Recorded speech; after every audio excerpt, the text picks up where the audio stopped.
नमस्कार बंधुरा पियाली रसोईते सकलके स्वागत जानिए आजके आमी आमार रेसिपिटा शुरू करछि।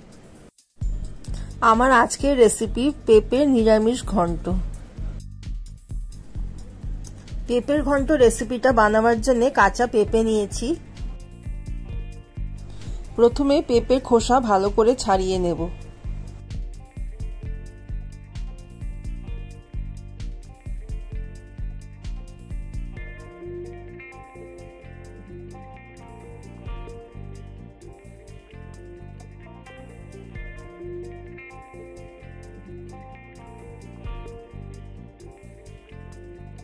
एबार पेपेटाके लम्बा लम्बा पिस करे केटे भाग करे नेब।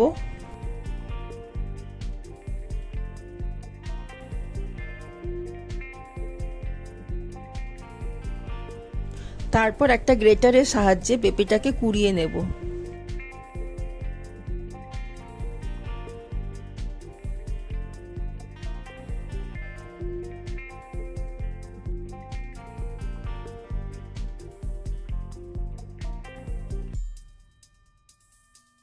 समस्त पेपेटाके এইভাবে আমি ঝিরিঝিরি করে কুড়িয়ে নিয়েছি।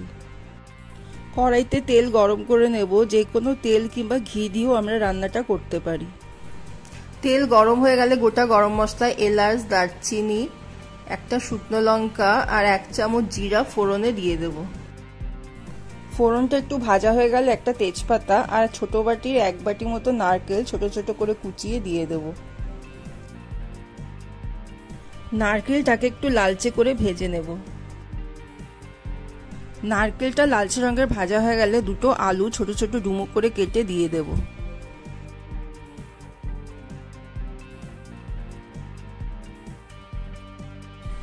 আলুটাকে একটু তেলে নাড়াচাড়া করে 1/2 চামচ নুন আর 1/2 চামচ হলুদ দিয়ে ভেজে নেব।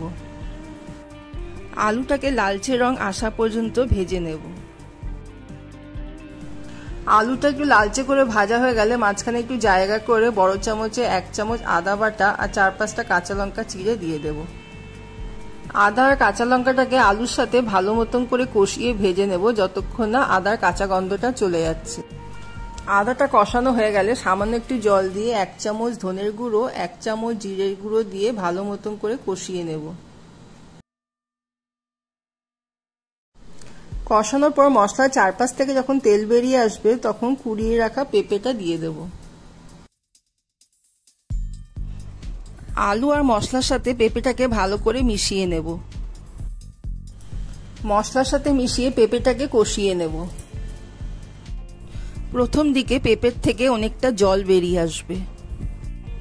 এই জল দিয়ে পেঁপেটা ভাপে সেদ্ধ হবে, এক্সট্রা কোনো জল আমরা দেব না।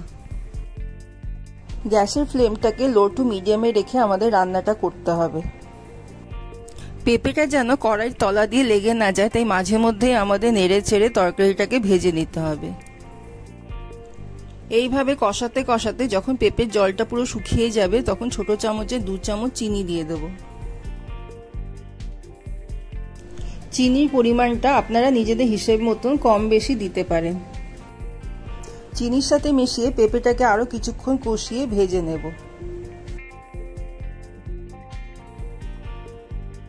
রান্না করতে করতে পেঁপেটা খুব ভালো করে মজে গেছে আর আলুটাও সেদ্ধ হয়ে গেছে। পেঁপেটা মজে গিয়ে যখন চারপাশ থেকে তেল বেরিয়ে আসবে তখন সামান্য একটু গরম মশলা আর 1 চামচ ঘি দিয়ে তরকারির সাথে মিশিয়ে রান্নাটাকে নামিয়ে নেব। নিরামিষ পেঁপের ঘন্ট রেসিপিটা আমার হয়ে গেছে।